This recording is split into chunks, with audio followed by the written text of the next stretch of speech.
नमस्कार, युवन योगा में पुनः आपका स्वागत। शिव सर्वोदय के पाठ्यक्रम में आज हम देखेंगे कि किस प्रकार से श्वासों की गति को नियंत्रित करके विभिन्न प्रकार के लाभ प्राप्त किए जा सकते हैं। इसी क्रम में देखते हैं श्लोक संख्या 223। प्राणस्तुतु गतिर्देवी स्वभावाद्वादशांगुलम भोजने वमने चैव गतिरष्टादशांगुलम। भगवान महादेव माता पार्वती से कहते हैं, हे देवी, स्वाभाविक प्राण की गति या परिमाण 12 अंगुल का होता है और भोजन या वमन के समय 18 अंगुल का होता है। तो महादेव कहते हैं कि हमारे श्वासों की जो नॉर्मल फ्लो है, जो प्राकृतिक गति है, वो होती है सामान्यतः 12 अंगुल। और जब हम भोजन करते हैं या जब हमें वमन होता है, उल्टी आती है, तब हमारे ये श्वासों की गति बढ़ कर के 18 अंगुल हो जाती है। अगला श्लोक है श्लोक संख्या 224। एकांगुलम कृते न्यूने प्राणे निष्कामता मता आनंदस्तु द्वितीये स्यात् कामशक्तिस्तृतीयके। कहते हैं स्वाभाविक वायु की गति को यदि 1 अंगुल योगाभ्यास से कम कर लिया जाता है, यानी श्वास की गति को हमें कम करना है। इन प्रयोगों में श्वास के फ्लो को कम से कम करना है।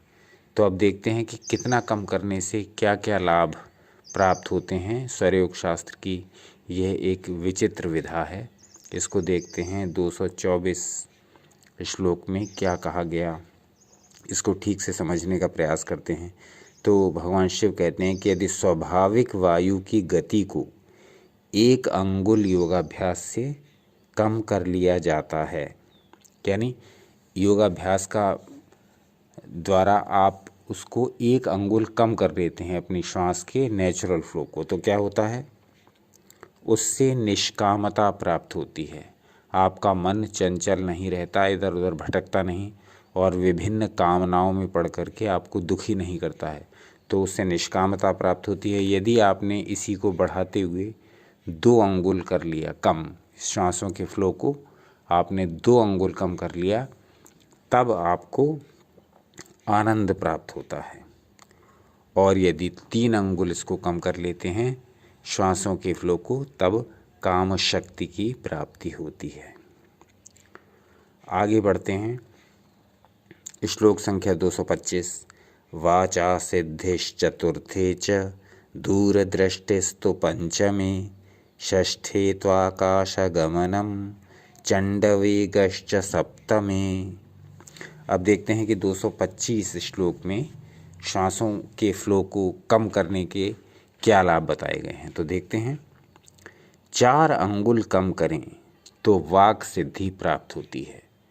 यदि आप श्वासों के फ्लो को 4 अंगुल कम करने में समर्थ हो जाते हैं तो वाक सिद्धि प्राप्त होती है। वाक सिद्धि का अर्थ ये होता है कि व्यर्थ की बकवास हम नहीं करते हैं, जितना बोलते हैं वो सत्य घटित होने लगता है। जो भी बोलते हैं पहली बात तो सोच समझ कर बोलेंगे, क्योंकि वाक सिद्धि वाला पुरुष बकवादी नहीं हो सकता। वाक सिद्धि उसी को प्राप्त होती है जिस पर ईश्वर की कृपा होती है।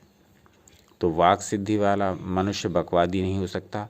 वो बोलेगा लिमिटेड, परंतु उसके बोलने में इतनी सामर्थ्य आ जाती है, वाक उसका सिद्ध हो जाता है, उसकी वाणी सिद्ध हो जाती है कि वो जो बोलता है वो सत्य घटित हो जाता है। प्राचीन काल में जब ऋषि मुनि किसी को वरदान या श्राप दिया करते थे तो उसमें भी यही उनकी वाक सिद्धि काम करती थी। हमने सुना होगा, बहुत सारे ग्रंथों में पढ़ा होगा कि किसी ऋषि ने अमुक को श्राप दे दिया या वरदान दे दिया और वो सत्य घटित हो गया। तो ये वाक सिद्धि का ही परिणाम था कि वह ऋषि मुनि, वह तपस्वी, वह संत जब किसी से प्रसन्न या क्रोधित होकर उनको वरदान या श्राप देते थे, वो निश्चित ही फलित होता था। तो इस प्रकार की वाक सिद्धि कब प्राप्त होती है, जब हम अपनी श्वास के फ्लो को 4 अंगुल कम करने में समर्थ हो जाते हैं योगाभ्यास प्राणायाम के नियमित प्रयोग के द्वारा। आगे देखते हैं, 5 अंगुल की कमी से दूरदर्शिता प्राप्त होती है। यदि हम श्वास के फ्लो को 5 अंगुल तक और कम करने में समर्थ हो जाते हैं तब हमको दूरदर्शिता प्राप्त होती है। हमको अपने कार्य करने में, यह अनुमान लगाने में बहुत आसानी होती है कि हमारे अमुक कार्य का क्या परिणाम होगा भविष्य में कौन सी चीज़ क्या रूप लेगी, भविष्य में कौन सी घटना क्या परिवर्तन लेगी, क्या परिवर्तन उसमें घटित होगा, क्या कार्य हमारा ऐसा होगा कि उसका भविष्य में किस प्रकार का परिणाम होगा। इस प्रकार की दूरदर्शिता आती है जब हम अपनी श्वासों के फ्लो को 5 अंगुल कम करने में समर्थ हो जाते हैं। आगे कहते हैं 6 अंगुल कम करने से आकाश में जाने की शक्ति। 6 अंगुल जब कम कर लेते हैं, जब इतना अभ्यास आपका बढ़ जाएगा कि आपकी श्वास का फ्लो 6 अंगुल तक कम करने में आप समर्थ हो जाएंगे, तब कहा गया है कि आकाश में जाने की, उड़ने की शक्ति भी प्राप्त होती है। और अंत में कहा गया, इस श्लोक के अंत में कहा गया कि 7 अंगुल की कमी से प्रबल वेग प्राप्त होता है।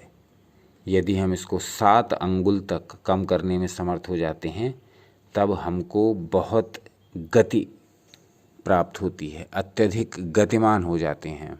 यानी हम किसी भी कार्य को बहुत शीघ्रता से कर सकते हैं, कहीं आना जाना हो तो बहुत शीघ्रता से आ जा सकते हैं। यानी हमारा वेग बहुत बढ़ जाता है, वेग हमारा प्रबल हो जाता है। किसी भी कार्य को करने का हमारा सामर्थ्य जो है, वो हमारी गति जो है वो अत्यधिक बढ़ जाती है। तो ये कहाँ तक हमको प्राप्त होता है? जब हम श्वास का फ्लो 7 अंगुल तक कम करने में समर्थ हो जाते हैं। अब देखते हैं कि श्लोक संख्या 226 में क्या कहा गया।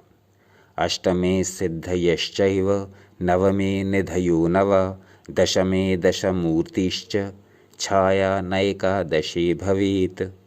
अब आगे इसी क्रम को आगे बढ़ाते हुए कहते हैं कि यदि 8 अंगुल कम करें, श्वास के फ्लो को 8 अंगुल कम कर लें तो अष्ट सिद्धि प्राप्त होती है। अष्ट सिद्धियों के बारे में आप पिछले 2 अंकों में लगातार देख आए हैं कि अष्ट सिद्धि क्या होती हैं। तो उनमें जब कुछ डाउट हो तो उनमें से उन वीडियोस को देख लीजिए, और यदि फिर भी कोई डाउट रह जाए तो कमेंट बॉक्स में पूछिए।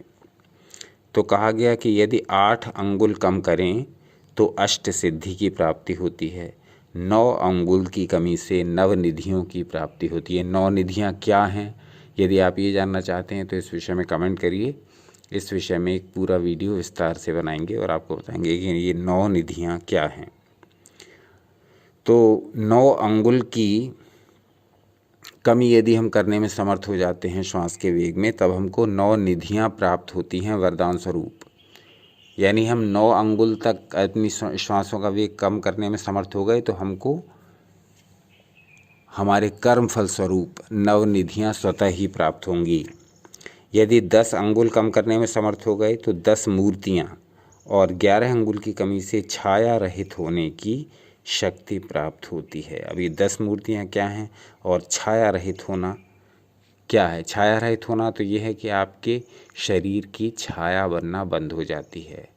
आपके शरीर का इस प्रकार से रूपांतरण हो जाता है कि आपके शरीर की छाया बननी बंद हो जाती है। अब रही 10 मूर्तियों की बात, तो इस विषय में आपको कोई डाउट हो तो इसके लिए अलग से एक वीडियो बनाएंगे। तो जो भी आपके डाउट हों, चाहे वो अष्ट सिद्धियों के विषय में हों, चाहे नवनिधियों के विषय में हों, चाहे 10 मूर्तियों के विषय में हों, आप इनको अवश्य ही कमेंट बॉक्स में लिखिए। इसका पूरा समाधान किया जाएगा। तो देखते रहिए आपका अपना चैनल यू एंड योगा। अपना अनमोल समय हमें देने के लिए बहुत बहुत धन्यवाद।